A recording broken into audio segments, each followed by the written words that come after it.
The things, Michael, that you do. When I can break you up. It's only just me that could see you, and it's like,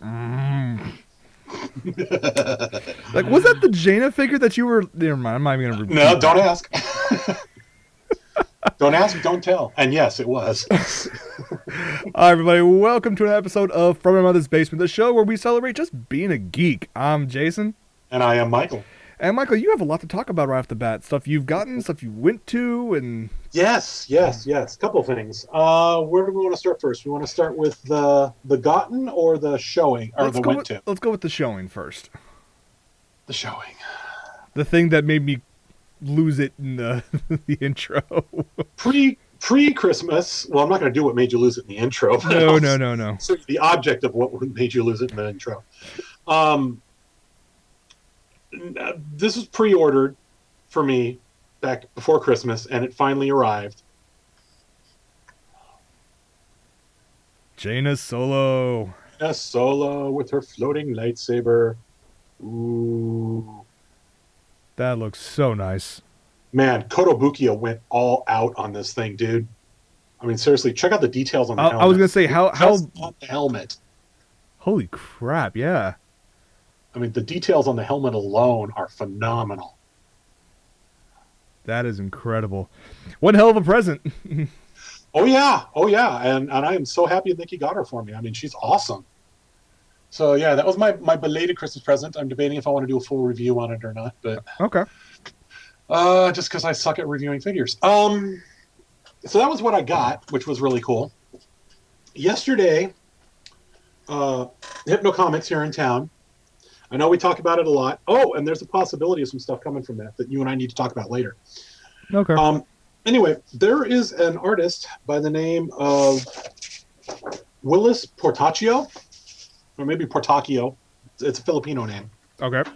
Who is known in the past for doing titles such as Wetworks. In fact, he created Wetworks, co-created. He did art for X-Men. He did art for Judge Dredd. Mm-hmm. He did art for Batman. He's doing a new project currently with a writer by the name of I want to say Glenn Brunswick. Yeah, Glenn Brunswick. Okay. Who wrote a series called Killer Girl. And the other one that he's well known for is Jersey Gods, which is hilarious. They've teamed up, and they're working on this title called Non-Human. Non-Human is basically what happens if Toy Story and Blade Runner get together and have a love child. The idea of this thing is, the idea of the storyline is, something happens. Voyager 1 comes back and brings samples back from Mars, and they find conclusive proof that there was life there at some time, but it also brought back a contagion that, when exposed to the Earth's atmosphere, spreads like wildfire and causes, and it mainly affects children, but it causes their most valued possessions to come to life. So you've got, do you have the thing of the teddy bear? Bringing it up. Keep on talking. Okay. You've got like dolls that come to life. One character is a former Victoria's Secret mannequin. You got the teddy bear who's a drug dealer. That one. It's so awesome.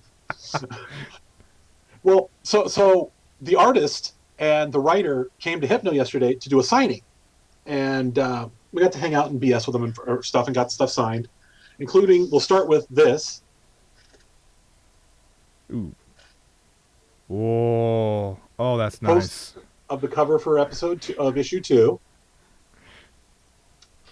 The toys and the things that you get up there. Dude, I mean, it was an awesome thing. I mean, it was an all-day event, but it was a lot of cool. I mean, it was a lot of fun. We got to talking about stuff. We ended up, his kid, turns out his daughter's like a hardcore anime fan. Uh-huh. Specifically like any anime with demons in it. So we started chatting. Really? Okay. She starts picking my brain. And then he ends up picking my brain. It was interesting. But anyway, it was a lot of fun. So towards the end, he had a little extra time. So Nikki is a hardcore Wetworks fan. His Mhm. first stuff, his first work.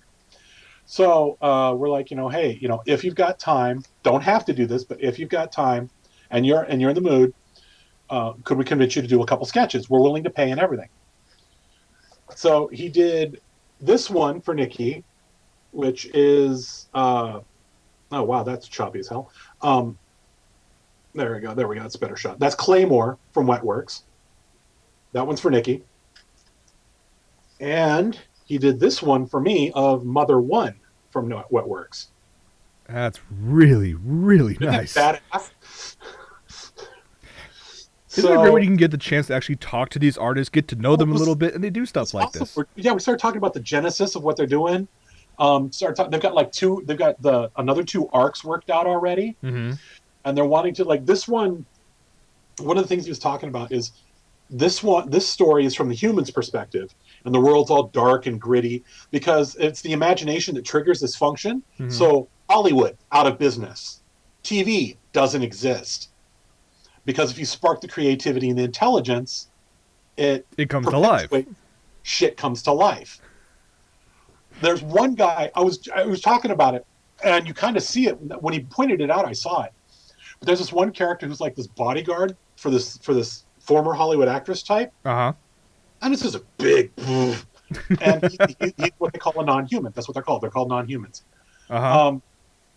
And we're talking about it, and I'm like going, yeah. He's like, didn't you notice how big and bulky he was? The fact that he was green. I'm like, yeah. And he's like, yeah. Remember the life-size Hulk statue you used to be able to buy about 4 years ago for $7,800? Yeah. Oh no way. He's like, yep. He's one of those. Whoa. Because Willis apparently used to draw for Hulk too. So So in all, you met a really cool guy that actually. we're really cool guys. And it's I've read books 1 and 2 of Non-Human, and if you like Blade Runner, if you like dark semi-dystopian future storylines Mm-hmm. with weird twists, this definitely check this out. It's really good, really well written. He also brought some posters, some signed posters for sale, so we bought that one. Oh, that's a nice one. Yeah. Oh yeah, because he worked on the Bat, and then this one, Full color. full color. Ooh, that's nice. Yeah, we're gonna be spending a lot of money at Aaron Brothers for frames this month. Oh, I have a whole stack of stuff that I need to frame, so. Yeah, I've still got I got my Julie Newmar pick from Kamikaze framed finally. Oh, sweet. So, we got to get Nikki's Elvira pick framed, but Gotcha. so yeah, that was what we did yesterday. That was a hell of a lot of fun. So Hell of a lot more fun than I had, so. Hey, you but know, no, you could come up. I'll be coming up next weekend, so, you know. He's not doing a signing next weekend. I know. Still be fun He's to hang doing out. a signing next month though. I forget who it was, but he's going to be announcing it soon. Okay. All right. Yeah, I don't have anything nearly as nice to talk about. Most of my time was trying to run away from the absolute freezing cold and the ridiculous wind that's been around Southern California. And the flu epidemic. Yeah, I really need to get a flu shot. So then I had the power go out, and that was all fun. Dude, that's now that I know that that's what happened, I'm a little less upset. like I tried texting you, I tried calling you Friday. I'm like, where the hell's Jason? I was sitting on my text. I'm like, no, I didn't get your damn text. Oh well. When the power did come on, first thing I did, I have power on. I should probably check email. Maybe give a call to Michael, see what's going on, or maybe forget all that. I'm gonna play some WoW. Nice to see you have your priorities, Jay. Oh, well. That's basically what I did. But let's talk about what was actually going on last week, specifically in Las Vegas, which was CES. Yeah. I would say one of the world's biggest toy stores for adults. Yeah, for adults, yes. Well, there's another convention going on for adults at the same time. That's a different story. That's a whole different story. Let's not talk about that one. Let's talk about CES. That's not part of this podcast. Shut up. Well, let's talk about John wireless and USB powered now. So let's talk about the buzz. Anyway, let's talk about the really cool gear or any gear that really surprised us. Now I know Michael last week when we were talking about CES, you were looking for not 4K TVs, but 4K cameras, consumer grade. That was two things I was wanting. Was Mhm. consumer grade. I wanted a consumer grade, consumer priced 4K camera. Sadly, didn't see that there. There were a The number of close 4K that, cameras there that were announced yeah. Did you see the price on that sucker? for the Sony 4K. Yeah, Yeah, 65 grand. yeah. I'll pass. Thanks. Yeah, it can't do. I mean, it's gorgeous in what it does, Mm-hmm. but not at that price. I can't afford that. What's really funny though is because that was the big thing this year. The big thing this year was Ultra HD or 4K, That but it's came out not. of left field for But me. it's not true 4K. It's not cinema 4K. Mm-mm. It's basically double the height and width of 1080. current HD, Yeah. which is actually 1920. It's like 3840. Mm-hmm. So it's 3840 by Like 50, 2400. Yeah. I mean, I look at it going, okay, I'm sure 4K resolution is absolutely stunning in person. I will give it that. I'm Mhm. sure the detail was amazing and it would look great on anybody's living room wall. Oh hell yeah, I'll get one. And the thing is, you might be able to because There's one coming out this year. Philips. there's a few actually. Last CES, there was actually showcasing 4K, and even one actually created an 8K screen with the only And 3 there's only cameras one in the world that could actually run 8K. Yeah, and only one's generating content. Do you know who that is? NHK? Yep. They're the only people that I know who would actually do something like that. Yep. NHK is the only one generating 8K content right now. Because I remember they did a scene where they did a shot of a massive cityscape with a park underneath. You can see all the kids hanging out and whatnot.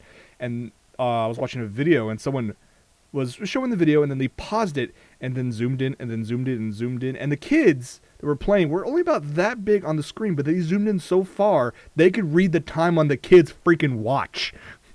At 8K? At 8K. Wow. But then again, Wow. only one camera in the world is actually producing... Yeah, I mean, there only are 3 one cameras there, but yep. only one's producing content. But for this year with 4K... It's on the horizon, though. Yeah, there was a number of companies, Sony, LG, Samsung. Samsung had a weird one where they had an 84-inch 4K screen. Yeah, did you hear about the breakdowns of how that was working? No, I didn't hear that. They had, you could get like their what was it? You can get a 100-inch for like 65 grand. Mm-hmm. You could get 80-inch for some other lower number. Mm-hmm. And it wasn't until it didn't get reasonable, quote unquote, reasonable until you got down to like the 40-incher, Mm-hmm. which was still $3,500. Well, there's actually apparently going to be a 4K 32-inch. I mean, what's the pixel per square inch on that you can get? But yeah, there was a Retina. Damn. A Retina display scaled up that big might do it. Very true. Hey, look, it's the preview of the next Apple of the iTV. No, but the one I was... Oh, one more thing. We resurrected Jobs. Yes, he is now a robot. And he's better than ever. The And he's reality... eating little kids. Oh, no, wait. That's Disney. No, the one that surprised me regarding the 4K TVs was Vizio. Vizio jumped on the 4K bandwagon quick. And they announced 3 models, a 40-inch, a 55-inch, and a 70-inch, I believe. Don't quote me on the exact prices. But on the small one, which, 4K resolution, and it's supposed to release for sale this year, 2013, is $850. Yeah, I heard that. I was like, I went, okay, You know what? that's what you do to try to get the new content in. Either that or have the porn industry back you. That's still a painful hit to the wallet, but it's a reasonable painful hit to the wallet. Mm-hmm. I want that for my desktop monitor. Oh hell yeah! 32-inch screen is freaking huge for a monitor, but for doing 3D and with that real estate, I'd have to go SLI or something to push it. You get that real estate, and then you get probably that color density. Oh yeah. Oh yeah. Oh, like your renders, it would be just. You think I render large now? Whoa. You ain't seen nothing yet. Yeah. But that would definitely be building new computer time because I need a lot more RAM. Yes, very much so. For What me, surprised me. Go ahead. Sorry, go ahead. No, you're first. Go ahead. What surprised me, and I was kind of happy for it actually, was the utter, almost complete absence of 3D. True. There were a There lot was of TVs there. one company pushing anything 3D. Everybody else just gone. I mean, they're still doing 3D in movies and Oh stuff, yeah. but yeah, nobody was pushing the whole 3D bandwagon. There was one company that had a real-time glasses-free 3D monitor. 4K 3D monitor. Yeah. Yeah, that's got potential, Mm-hmm. but I'm personally good riddance. I think 3D TV It was for a the most gimmick. It didn't work in the 60s. It didn't work in the 80s. It's not going to work now. anything out of science outside of possibly gaming or 3D simulation. What's the point? Yeah. If you, don't give me 3D until it's a hologram. Unless you can give me Cortana, I'm not interested. Yeah. In the meantime, high resolution and high frame rate is what I want to see because Yeah. that actually will look more realistic than 3D. So was it Leo Laporte? Yeah, he was talking about how he was watching one of the 4Ks, or no, it was the 8K. He was watching NHK's 8K footage, and it was making him sick because they weren't doing anything massively dynamic for movements or anything.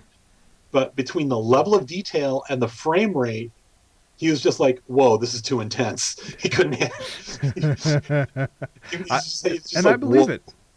I believe it. Now, this leads me to one thing.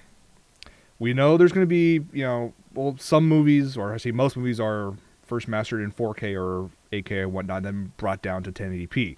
Sony's already announced they're going to release 1080p high bit rate Blu-rays, mastered in 4K. Mastered in 4K. So when they're actually upscaled to 4K on those TVs, it looks really nice.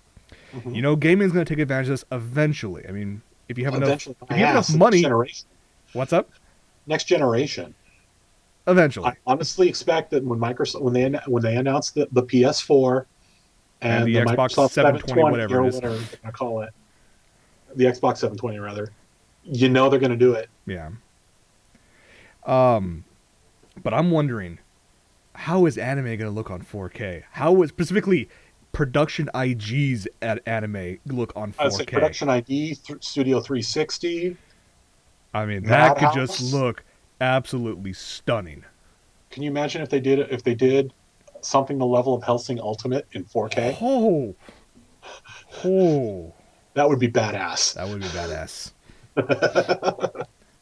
But yeah, the other thing that kind of surprised me, and in a bad way though, in my opinion, I mean, the lack of 3D surprised me in a good way. The one that got me in kind of a bad way was, where were the OLEDs?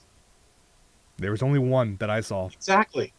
And it crashed on stage. Exactly, in a blue screen. But that was the driver, not the screen. But I mean, they're making a big deal about how we're supposed to be getting OLED, and where is it aside from a few phones? Yeah. An OLED 4K thick TV. Could you imagine an OLED 4K like 65-inch TV?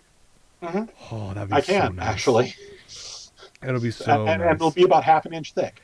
Well, I know there is one company. I think it's LG. That's LG or Samsung that actually offers, I think, 100-inch OLED 4K, but it's custom built at a price starting at $300,000. Yeah, that's the mega. Yeah. I don't need to spend $350,000 on a TV. Thanks. No. Yeah, the 4K TV. House for that. The thing that surprised me that came out of left field, out of everything, and I was happy to see a Kickstarter that I backed early 2012 called Pebble. It's a smartwatch. You're finally getting your Pebble? They made the announcement it was funded in April 2012. They missed their September shipping date. They missed their December shipping date. And then when they had a press conference at CES, they finally said, yes, we're finally in mass production of 15,000 units a week. We are now finally shipping to backers starting the 23rd of this month. I'm like, thank you. I paid $125 for that thing. Back when you had money. Back when I had money, yeah. It was going to be my birthday present to myself.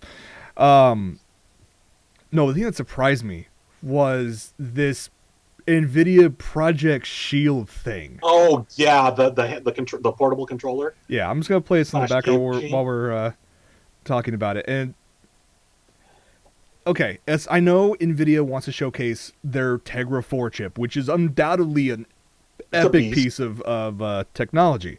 Yeah, it's a beast. And I'm thinking, okay, it's going to be in tablets, it's going to be in smartphones, it could be nice. And then they decide, you know what, we're going to build our own gaming system based on this. It's supposed to have the same, high resolution. The thing they claim can stream 4K in real time. It 4K comes with with how many polygons and at what temperature? Yeah, exactly. During the press event, they actually showcased a demo of Hawken, which is a really epic mech game that's going to come out pretty soon. Streaming from it.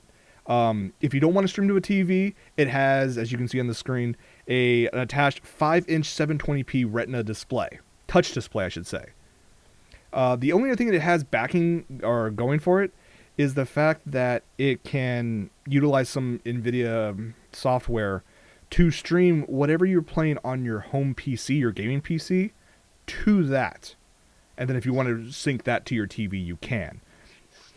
There's some potential stuff here to do. I mean, this could be effectively PC's answer to the Wii U's tablet controller. Quite possibly so. Because it's a touchscreen, if you code it right, sync it with your PC. See, at that point, I'd rather have an HTPC that I can sync and control with a tablet, iPad, Android, doesn't matter what. Than this. This, as cool as it is, as if it is meant, it's a toy. It's a toy. One that NVIDIA's already said they're not going to sell for a loss, hardware-wise. So it's going to be a pretty penny. It's going to be like $1,000. Yeah, it's going to be an $800,000 unit. $800,000. $800 or $8,000 unit. I mean, it's cool.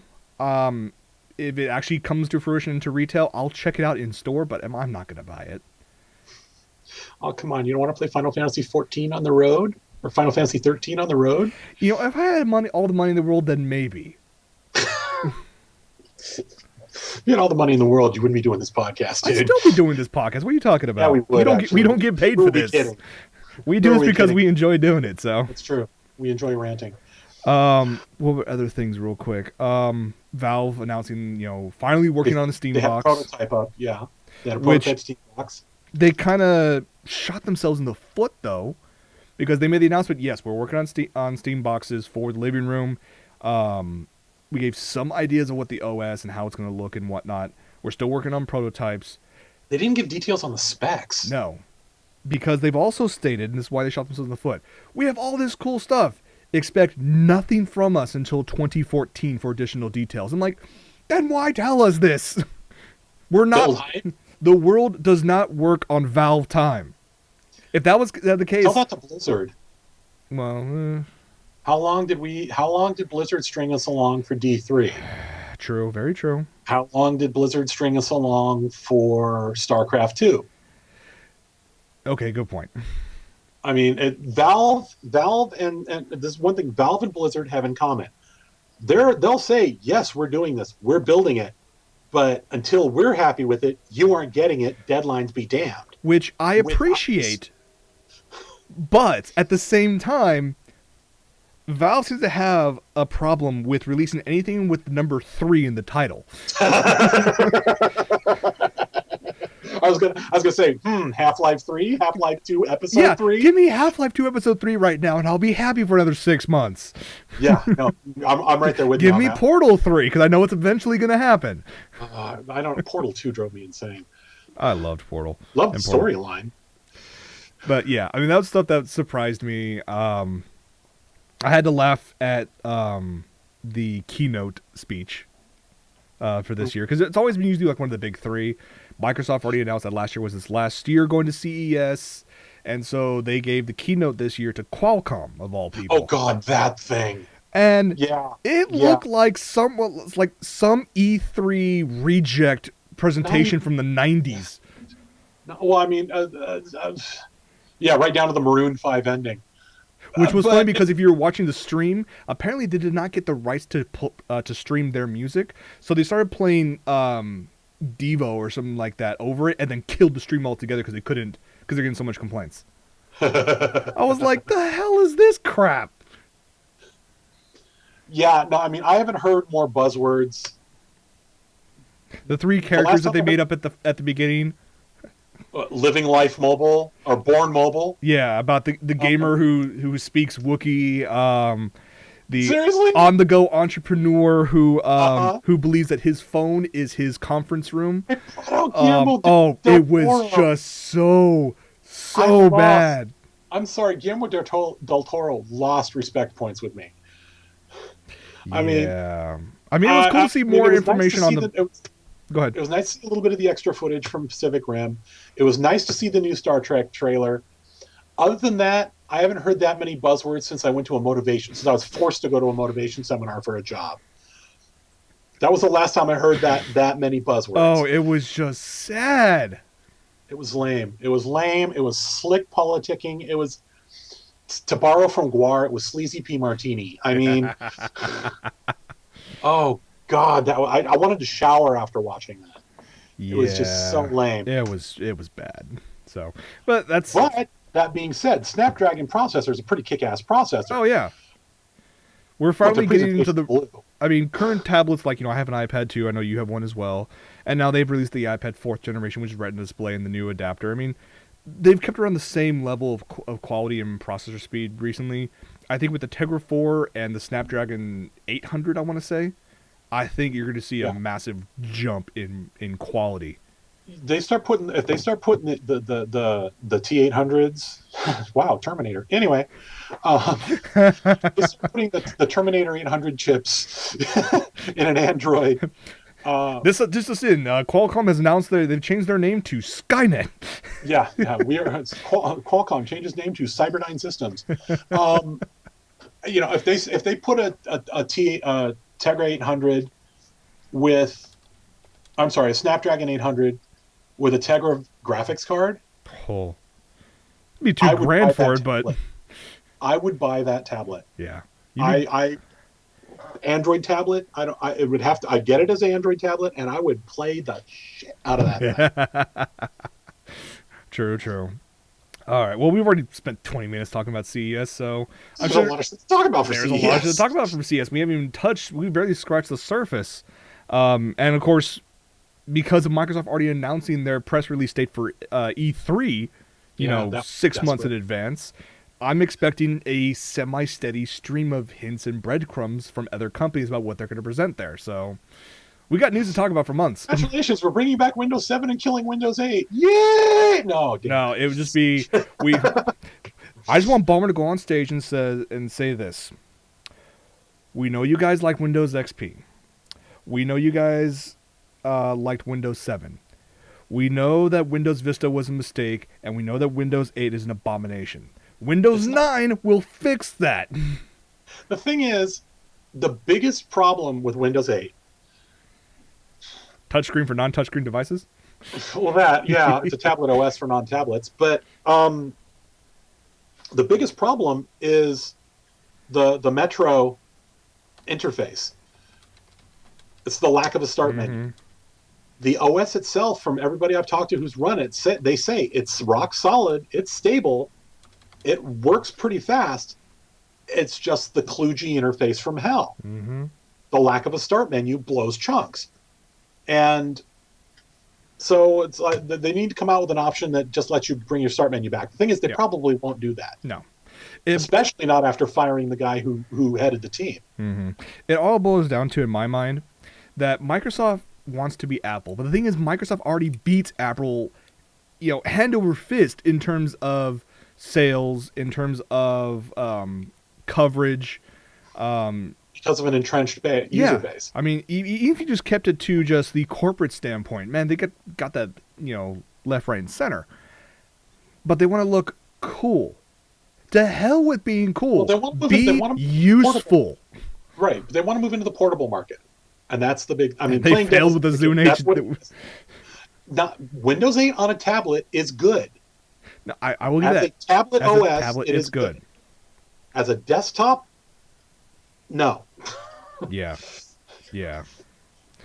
And it's not like Microsoft doesn't have legacy. I mean, even it's funny. They end of lifed NT, what, year and a half, 2 years ago? About that, yeah. I get calls from customers because we finally stopped supporting NT. We're like, well, we're still running NT on our servers. I'm like, wow, you are not secure.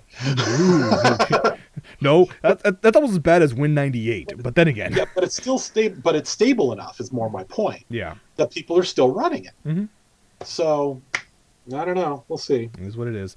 Let's move on to some interesting TV news, shall we? Windows ME, Windows 2000's retarded younger brother. My first laptop had Windows I ME. like the rabbits, George. I'm sorry, what? My first laptop had Windows ME. I used Windows ME for a week and said, F it, removed it and put XP. All right, let's talk about some TV news. We've talked about it on this show for weeks now about the upcoming S.H.I.E.L.D. TV show being headed by Joss Whedon. Prepare for retcon. So we found out that Clark Gregg, who's the person behind, Agent Phil Coulson, is actually part of this. Not just a cameo at the first episode, but actually a recurring role throughout the series. So instantly all our minds went, okay, it's going to be a prequel to the Avengers movie because, spoiler, it looks like Coulson dies in the movie. Fast forward to yesterday, when one of the ABC president, Paul Lee, was talking to IGN and was talking about the S.H.I.E.L.D. TV series and says, and I quote, "There is no question that it is part of the Marvel Universe. In fact, the story takes place after the Battle for New York." So all the fanboys went, okay, this is a sequel to Avengers, and Coulson's in it. Coulson lived. Screw you! You know what my response to that is, though? Mm-hmm. I would not put it past, especially since it's Whedon, I would not put it past them if they still want to decide that Coulson's dead. It'll be flashbacks. Or you could turn around by saying, Nick Fury, you're sly, manipulative bastard. Well, we already knew that. We already knew that, yeah. He already pretty much admits that. But yeah, no, it's going to be interesting. But it's that, or they're going to have to retcon the crap out of it. Yeah, they're going to have to. I mean, it'll be fun to see where they the take way it. they said it, they put it in the movie, a little slight spoiler if you haven't seen it. Yes, it looks like Coulson dies, but you never see that. And you never see him actually dead. Exactly. And that just led me to believe, while watching the movie the first time, all right, Nick Fury told him to lie low, tell the Avengers that he's dead in order to give them the push that they need to motivate to get them to go and fight. And then bring him back, and I just want to see Stark's reaction to that. Stark and Rogers. Oh, that's going to be great. Because he was Cap's fanboy, for crying out loud. That's true. Not to mention, I want to see how pissed Coulson is to Nick Fury for his Captain America cards. Yes, exactly. Any fanboy that if you had a priceless collection of something and you had someone, regardless of what the reason for it was, destroy its mint ability and whatnot. I want to see Coulson go into a nerd boy rage. I was like, how hard are you going to rage on that?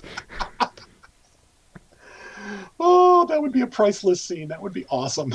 Especially if it's like at the company Christmas party and he just goes off. And given it's Joss Whedon, the dialogue's going to be epic. Yeah. Dialogue's going to be snarky and awesome. Yes. All right. Speaking of weird stuff. Go for it. Have you ever watched Arrow? I have not. I haven't watched a lot of broadcast TV. It's actually good. I finally actually watched one episode of it this last Friday. Mm-hmm. It's actually making me want to go back and watch the beginnings of it because you know how John Barrowman's been on G4 a grip ton lately? Right. You know why? No. Don't tell me he's part of it. He's in Arrow. He's one of the main bad guys. Damn it, now I have to watch another series.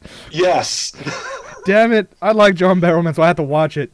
Yes, I was looking at it going, what the fuck's John Barrowman doing here? And then they revealed who it is in this last episode, who he was, and I'm like going, holy crap, oh god, now I gotta watch this. Okay. Damn you, WB. I'm still waiting for Stars in the BBC to continue on Torchwood. I don't know that they can. What happened at the end of Miracle Day? Do you want me to give the spoiler away on that? Did you finish it? Yeah. Yeah, throw up the spoiler warning because I don't know how it ended. Oh. I saw like a chunk of the middle section of Miracle Day, up to the point where they found the disposal site, and the one chick from the government gets burned. Yeah. I've seen up to a little bit past that, and when Harkness Did and you see the part? what was her name? Go to China. Did you see the part with Hartness and I forget the other guy, the African American guy? He needed a blood transfer, and they Yeah. used Jack's blood. Okay. They flushed out his entire system and used only Jack's blood in him. They found out that there's a location down underneath in the core of the earth that they found. Right. Yeah, they found there's another one in I forget, it's Sao Paulo or something like that. There's two like on the other side of the Well, he opposite went to ends the of the yeah earth. because he was going to the one that was in Shanghai, wasn't it? Yeah, he went to the one in Shanghai, and this one's like somewhere down in And South last I saw, America. he was like practically dying. Right. But of course, in the series beforehand, Jack is immortal. But Right. because of the issue what's happened in Miracle Day, Jack is now mortal, and everyone else is immortal. Well, the only way to reset what's happened in the Earth, because John's blood got sucked into that thing, that little trench, that he thought that was actually a basis for all humanity and made everybody, human, or not human, but immortal. The only way to fix that is to use his blood again, but at both locations at the exact same time. And the only way to do that was to have the one guy cut his wrist and let his blood go into the one in South America, and Jack, who got shot, opened his wound for the blood goes into the one in Shanghai at the exact same time and resets everything. So Jack's still immortal. The cliffhanger at the end is everyone turns back to be mortal. Jack becomes immortal again, but the other guy who had his blood also becomes immortal, and that's where it ends. Cliffhanger. Interesting. So what you're telling me is they can do another series. They easily can continue on. And the only thing about Torchwood is that I loved it when it was strictly BBC. Mm-hmm. And then when Stars got the writing was pretty good that I saw. It was still Stephen Moffat, or I think it was Stephen Moffat actually working on it, or Peter Davidson. I don't think it was. It was the guy before Moffat. Yeah, it was still the same writers. All it was, a lot of people related it to as Torchwood with an influx of cash. That's all it was. Okay. So they easily have an option to make another one. Yeah, the only problem I had with Torchwood is that, let's be honest, Jack's a whore. Jack's a slut. He's pan-dimensional, pansexual. The only character on the Torchwood staff he hasn't blinked, there's two of them, are Tosh, and actually I think he may have done Tosh at one point. Possibly. And what's her name? You know who I'm talking? The cop. Yeah. Yeah, I think she's the only one he hasn't done in the entire team. All right, let's put that spoiler away. But yeah, if you guys haven't seen Torchwood, go check it out. Yes. The more recent versions is Torchwood Miracle Day, which was co-produced by BBC and Stars. And I think that's on Netflix too. So that is on Netflix as well. Yes. But I need to go watch it. And I'm going to go on a tangent real quick about the whole thing with HBO making a deal with Universal. I talked about this last week, stating that up until 2022, every single Universal movie, if you want to see it on cable, you have to watch it on HBO. Mm-hmm. There are other similar things that have been announced, like anything on the WB, which includes movies or TV shows, all their series and whatnot. If you want to watch those again, you have to watch it on the WB. You can't even watch it on demand anymore once this contract is finalized. You'll have to watch it through Netflix for the next 15 years. Wow. Yeah. Well, I just found out the other day that CBS owns Showtime. Mm-hmm. So it's gonna break down to the big three again: NBC, CBS, Showtime, yes, it is. ABC, and ABC's Disney.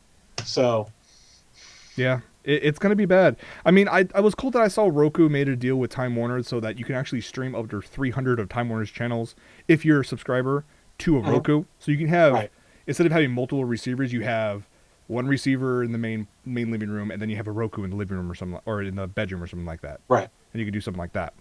So it's going to get nasty. We could spend a lot more time on it. But did Intel come forth with? Back to CES for a second. Did Intel ever come forth with their piecemeal cable system? Nope. Oh, darn. No. And with all these deals being announced left, right, and center about basically becoming the entire spectrum becoming piecemeal,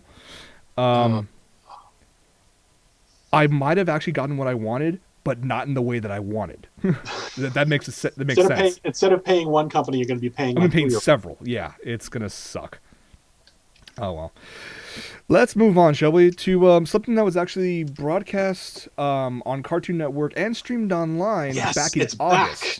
It's back, and I want a full series. We talked about before. It was Batman Shanghai. It was a 3-part miniseries about what was it, the 1930s in that era? 1930s Shanghai. What happens if Batman was in Shanghai? Yes.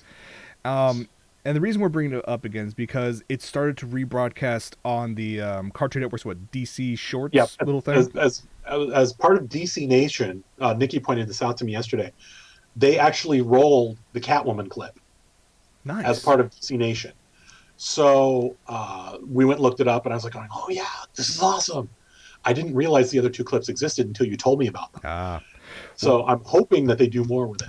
Well, let's go ahead and play the first clip, and then we can talk a little more and then you guys can look up the other ones later. We finally found the Scroll of Destiny, boss. With this, we will own Shanghai. Room service. Who are you?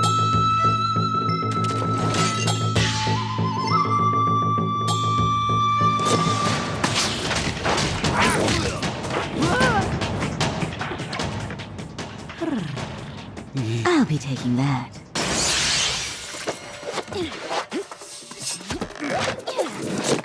Oops. Sorry. This way! Hurry up! Return the scroll, now!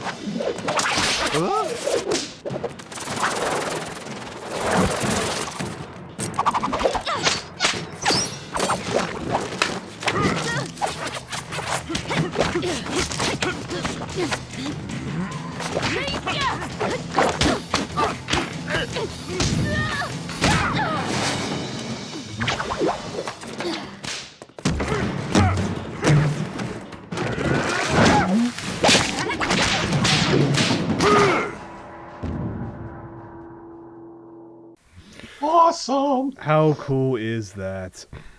I so want them to make a series of that.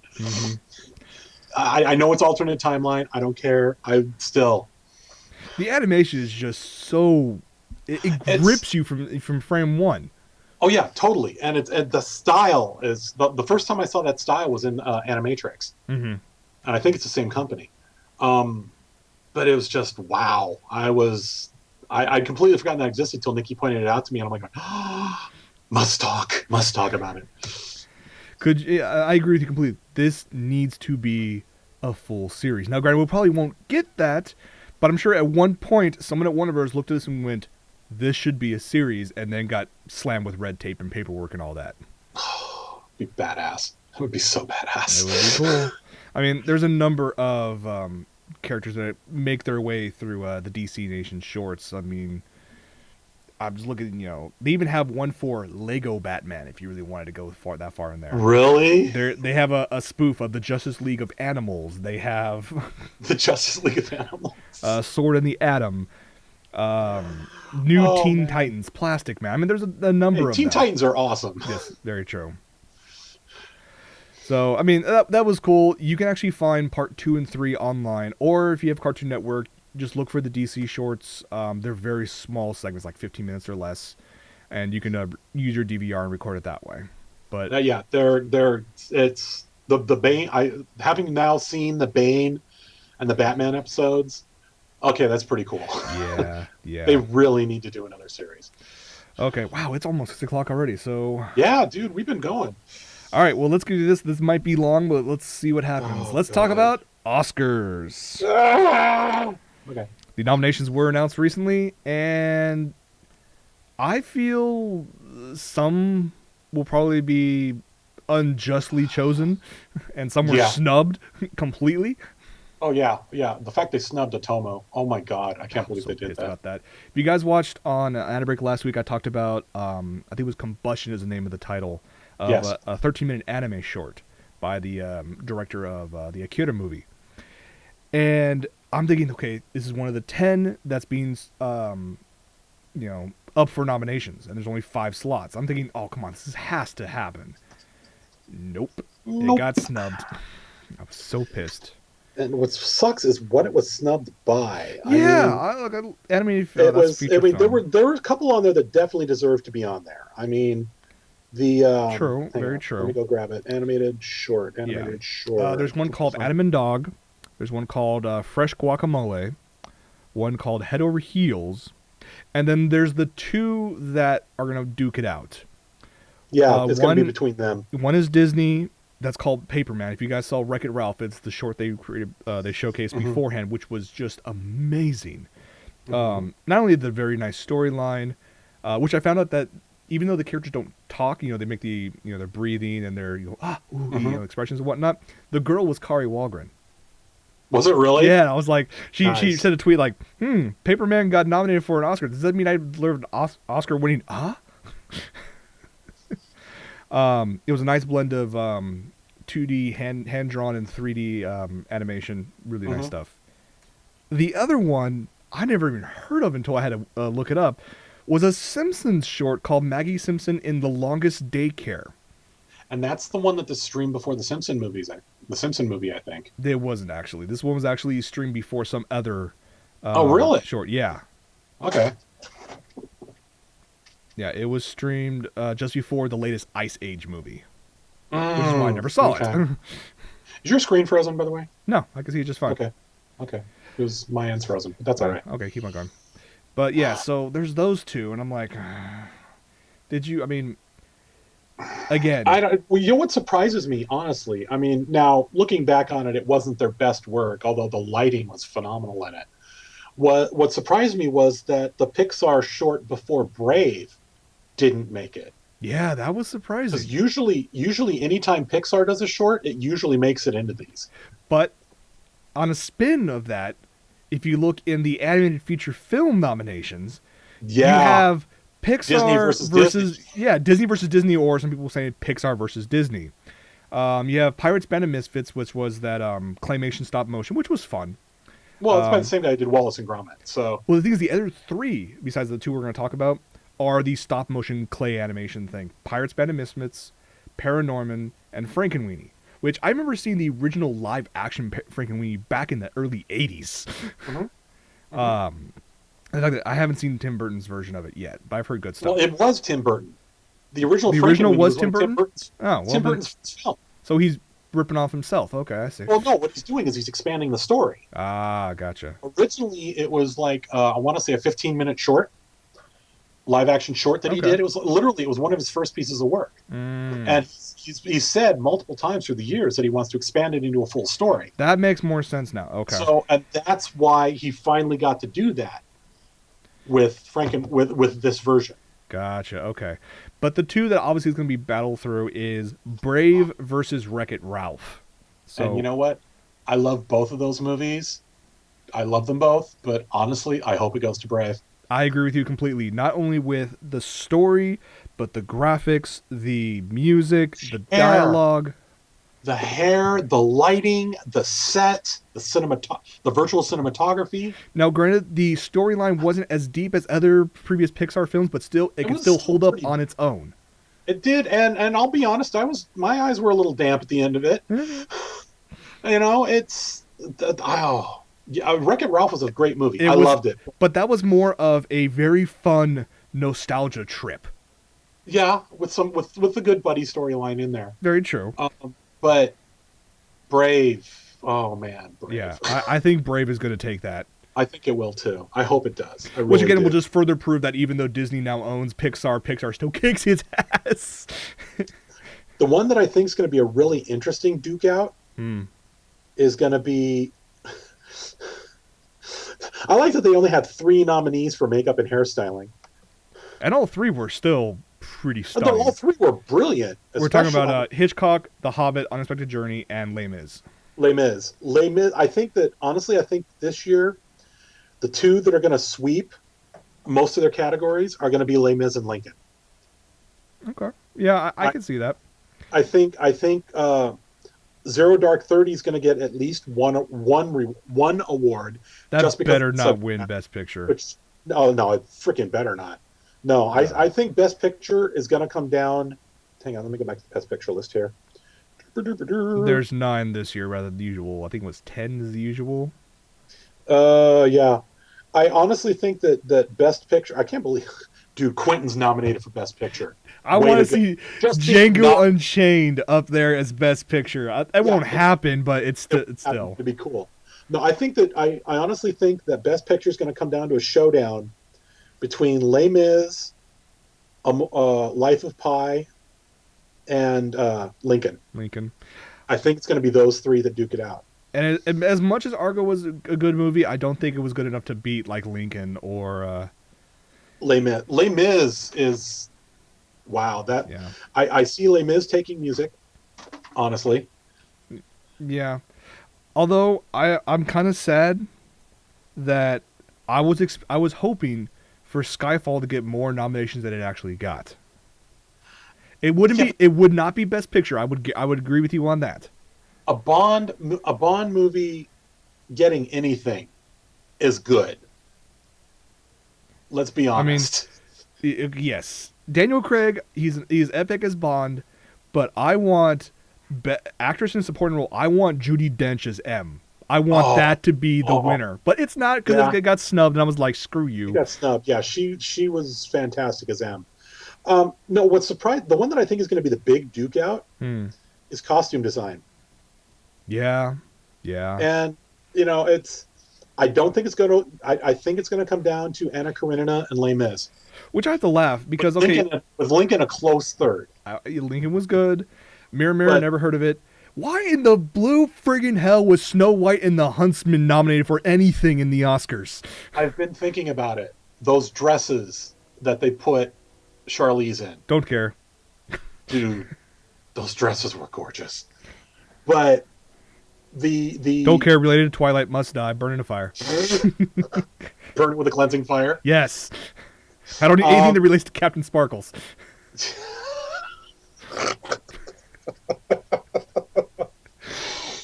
Les Mis and Anna Karenina, I think, are going to be the 2 that go at it for costuming, because now I haven't seen either completely, but I've seen examples of the costuming in them. Mm-hmm. I think it's going to come down to those 2, and I'm honestly leaning towards Anna Karenina. Okay. Just because that era, Warsaw, Russian nobility stuff, and the ball gowns alone. Oh yeah, and the uniforms and all that stuff from that period. Okay. The cinematography. That's I don't think Life of Pi is going to get it. You were saying earlier that you think Life of Pi might get it. I don't think it will. I want to say Skyfall's going to get it. I don't think so. Skyfall has amazing cinematography in it. It had some fantastic cinematography, but in terms of visual effects, Life of Pi's going to get it because that's all that Life of Pi is cheesy movie based off a book with a crapload of CG, including a tiger. I think cinematography is going to come down to Lincoln, Anna Karenina, and Django. Okay, Django would be nice, but Django would be that'd be awesome. Tarantino better damn well get writing. Yeah, he better get writing, because nobody writes dialogue like Quentin Tarantino. Not even Joss Whedon can outright dialogue. This is true. Have you seen Django yet? No, I haven't. You gotta go see it. It's awesome. All right, we could spend the rest of the night going through the entire we could go listing. over these forever. Yeah. So we got 3 other articles. Which one should we choose? A, B, or C? By the way, Hobbit is not going to get special effects. Yeah, I agree with you with that. It's not. Yeah. Because there's very little of it that they didn't already do in Lord of the Rings. Very true. Except the dragon. All right, articles A, B, or C. Which one do we want to end this with before we get to what we're watching? I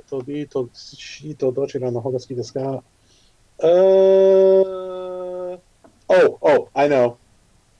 Line 30. Line 30? Okay. So, you want to start this off or should I talk about it? Go for it. Okay. So, that's awesome. You may or may not know that there's actually a portion of the White House official website where you can submit petitions for whatever you want. It could be for health reform. It could be to get more or less on unemployment. But Texas and 2 other states tried to use it as a thing to threaten to secede from the Union Mhm. after Obama won. This is true. There was one that was recently posted up there that had well over the minimum 25,000 signatures needed to actually be looked at by, the Well, not so president. much that it needs to be looked at, to be answered to. Okay, good To be point. given an answer. And this one, it was great. It was a petition to secure resources and funding to begin construction on a Death Star. Now, do you want me to read the response? Yeah, go for it. The great thing about this response, it was responded by Paul Shawcross, who's part of the budget committee, Mm-hmm. or not the Office of Budget something or other. Paul Shawcross, Chief of Science and Space Branch of the White House Office of Management and Budget. He responds with, and this is right off the bat, you can tell this guy's having fun with it. Official White House response to secure resources and funding to begin construction of a Death Star by 2016. This isn't the response you're looking for. Right there, you know this is going to be awesome. Oh, yes. The administration shares your desire for job creation and strong national defense, but a Death Star isn't on the horizon. Here are a few reasons. First reason, the construction of the Death Star has been estimated to cost more than $850 quintillion. That's 3, 6, 9, 12, 15 zeros after 850. We're working hard to reduce the deficit, not expand it. The administration does not support blowing up planets. Aw. Why would we spend countless taxpayer dollars on a Death Star with a fundamental flaw that can be exploited by a one-man starship? That's why you spend 20 more bucks on some grating over that port. I was going to say, you put a friggin' manhole cover over it. It's good. Grab one from Manhattan. They're not going to miss it. However, look carefully. Here's how, and you'll notice there's something already floating in the sky.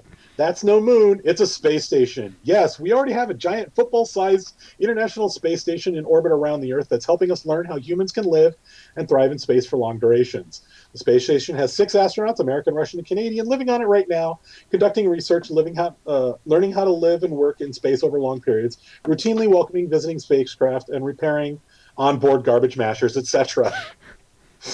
We've got 2 robot science labs, 1 welding laser roving around Mars, looking at whether life ever existed on the red planet. Keep in mind that space is no longer just government only. Private American companies through NASA's Commercial Crew and Cargo Program, C-3PO. Oh, they must have had this response somebody did lined up and ready to go. Are ferrying cargo and soon crew to space for NASA and pushing human mission to the moon for this decade. Even though the United States doesn't have anything to do with the Kessel Run in less than 12 parsecs, we've got 2 spacecraft leaving the solar system, and we're building a probe that will fly to the exterior layers of the sun. We are discovering hundreds of new planets and other solar systems, building a much more powerful successor to the Hubble Space Telescope that will see back into the early days of the universe.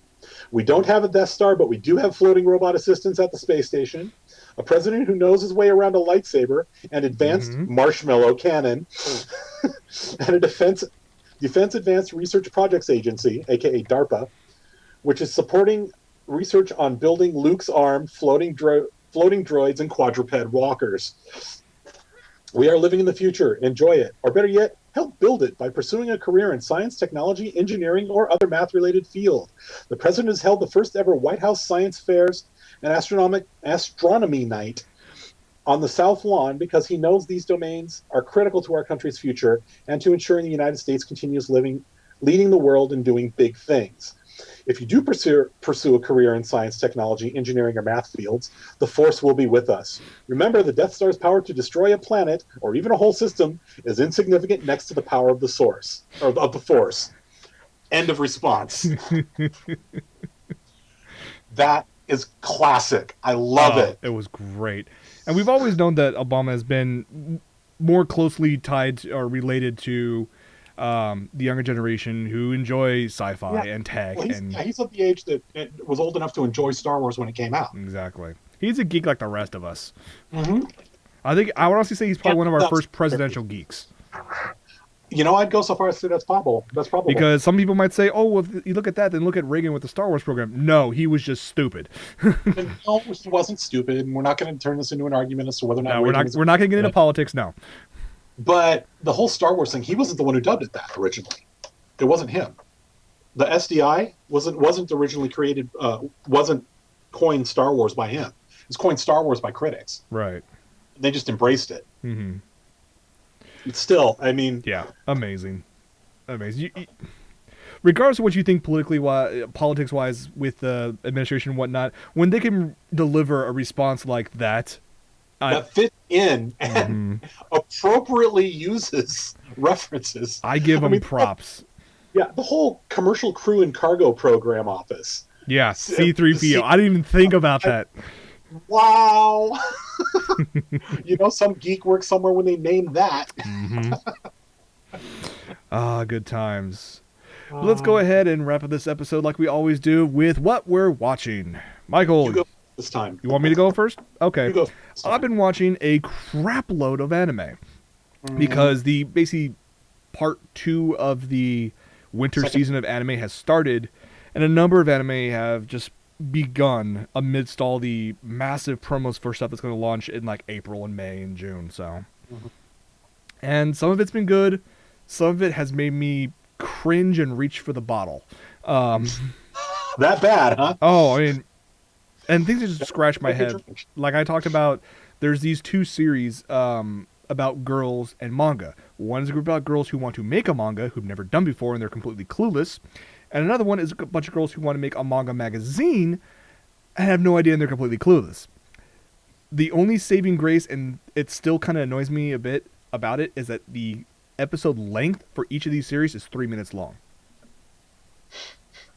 Because if it was 30 minutes long, I would... The only 3-minute long anime I've ever really liked, as far as episodic anime, is Fireball. Oh, I love Fireball. There needs to be a season 3 of Fireball. They need to do an English... They need to release it in English. You do realize that the absurdly large number of Japanese in-jokes... release it subtitled. I don't care. Okay, good point. Just release it. Yeah.